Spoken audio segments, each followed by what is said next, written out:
Governor. Thank you, Mr. President. And I don't have to thank you. You're with the administration. He has good genes, though. You know, he's got good genes, right? The Scalia genes. You don't get better than that, do you? They're good. Mr. President, on winding down the task force, Vice President Pence said there are discussions underway about winding down the task force. Is that a good idea during a pandemic? Well, I think we're looking at phase 2, and we're looking at other phases. The country's starting to open up. The task force has done a phenomenal job. We have a chart that I just showed somebody. We just got it this morning as I was getting off the plane. And Governor Ducey can explain it better than anybody. When we came in, ventilators were a very, very big deal and very hard to produce. I say, but it is largely true. The complexity is sort of like building a car. We opened up operations all over the country to build them. And there hasn't been one person that needed a ventilator that didn't get it, which is amazing. And now we're helping other countries, and we're stockpiling in case some tragedy like this happens again. But this just came out on testing, because I think we are at the point, or maybe we'll soon be at the point, where I can say the exact same thing on testing. These numbers were just released.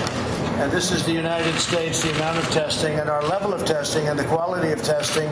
This is just from Abbott Laboratories. This is, you know what this one is, Jim. It's a 5-minute test. It's a great test. It's something people like, because you don't have to go through a laboratory. You don't have to send it in and send it back, and it takes a couple of days if they do a good job.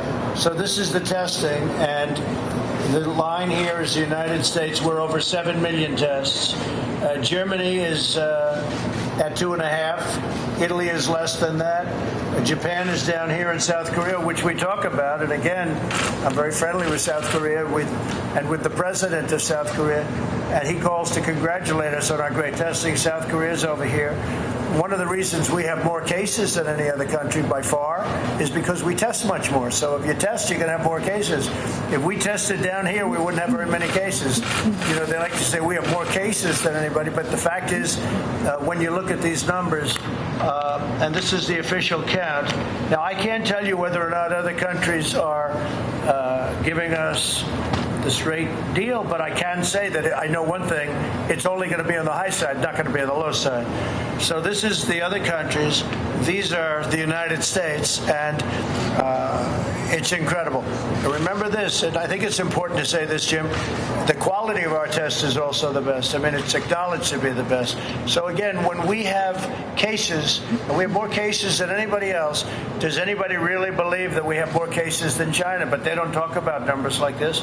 And other countries, but we report everything. And don't you want to hear from the experts? I just want to say that we've done an incredible job on testing. With that being said, we have some additional, including antibody tests coming out, that will even blow these numbers away. But nobody's done the job we've done. Go ahead. But don't you need to continue to meet with the task force to get this scientific expertise on this pandemic? We will have certain people.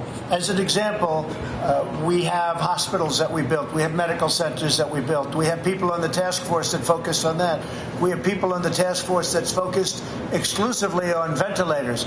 Well, we have more ventilators now than anybody in the world, and we're helping France. As you know, we're helping France, Italy, Spain, Nigeria. We're giving, I think, 250 to Nigeria. We have many countries that we're helping, but the ventilator problem is solved, so you don't need that. We have now it's sort of a combination of safety and reopening.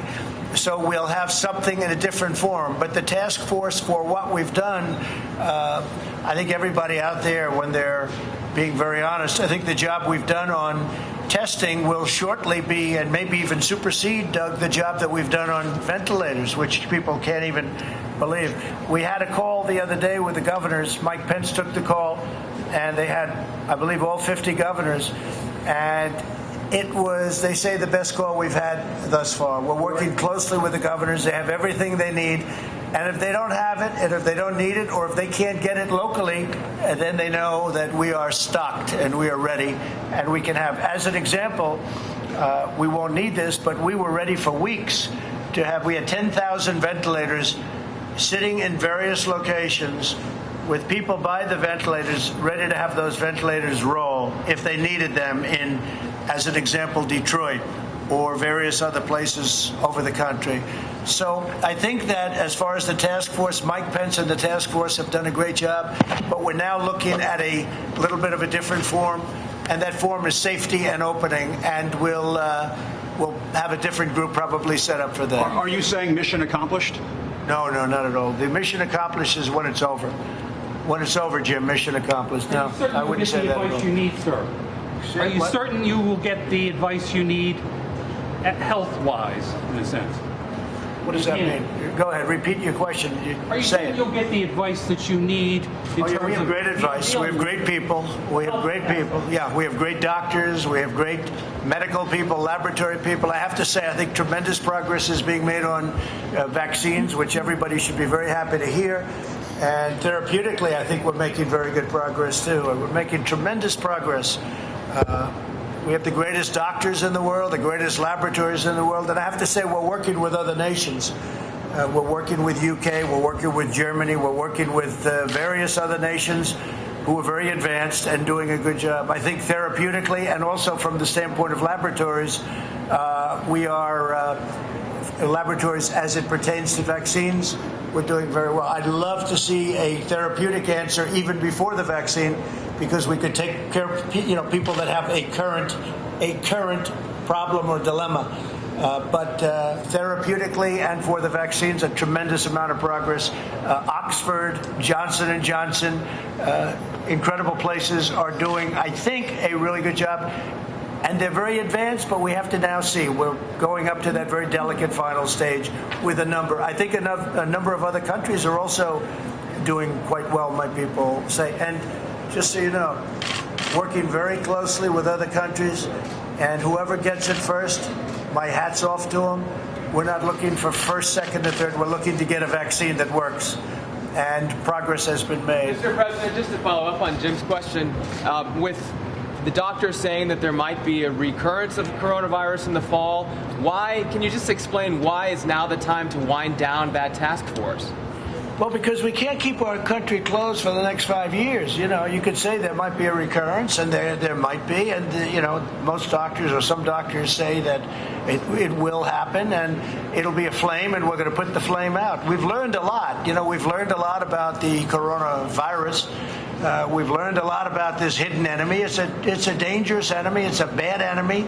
You see what it does, especially for people over a certain age and people that have an infirmity. If you have diabetes, if you have a bad heart, if you have a certain problem, it just goes after you. It's vicious. That's right. And we're saying that people that are over 60, 65, but over 60, we're even saying, sort of stay back for a while. We recommend you staying back for a while.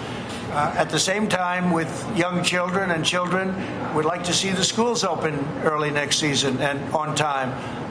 It's incredible how it's very unique how the children aren't affected, but people that have problems and older people can be very badly hurt, injured, or die from this problem. Mr. President, I just want to finish a follow-up.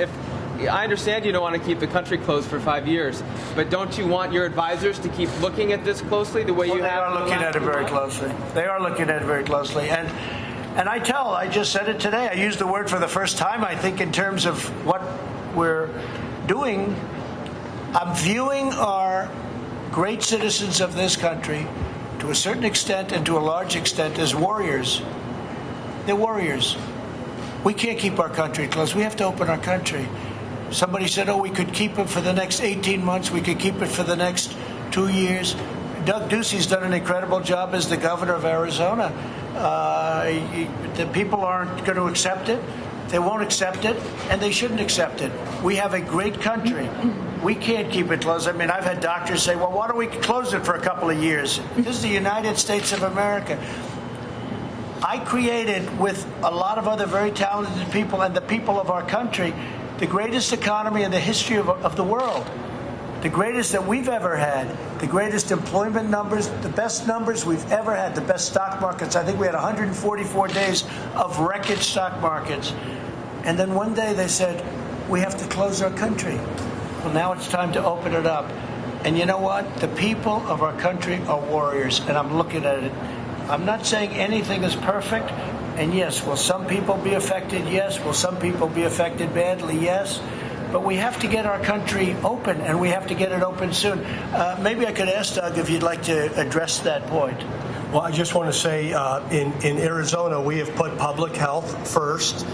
We have looked at the numbers that your medical experts put forward in the Opening Up America Again plan in terms of our symptoms, our cases, our hospital capacity, our ability to surge on our testing. And we're going to continue to put public health first, but we know so much more today than we did 6 or 8 weeks ago. So we believe that we want to protect our most vulnerable. Those are the folks that are of a certain age with the underlying health condition. But the first objective was that the largest places were shut down. Major League Baseball made the decision to shut down spring training. Those are some of the best weeks of the year in the state of Arizona. Major League Baseball has delayed opening day. Schools are not in session. So these large gathering places have dispersed. We've been able to address the fact that we have hospital capacity, ICU capacity, and ventilator capacity if it's necessary.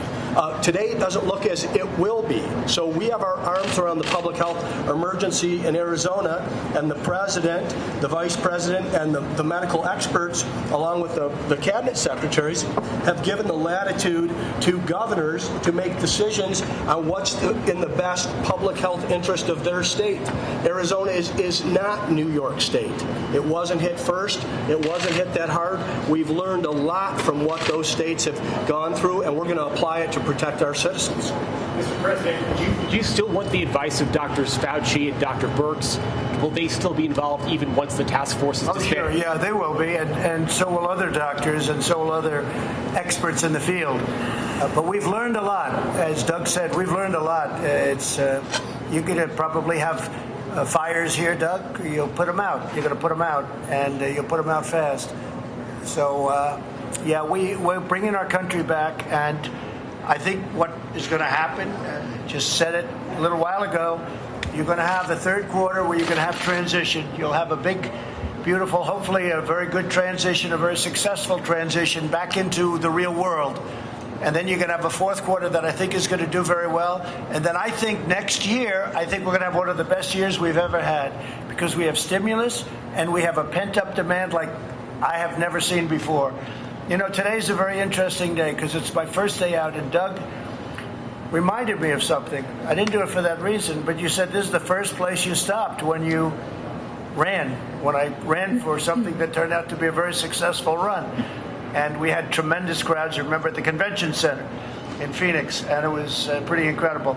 And I didn't do it for that reason, interestingly, but here we are, and it was great that you remind us of that fact. But look, we're going to have a very interesting transition period into the fourth quarter.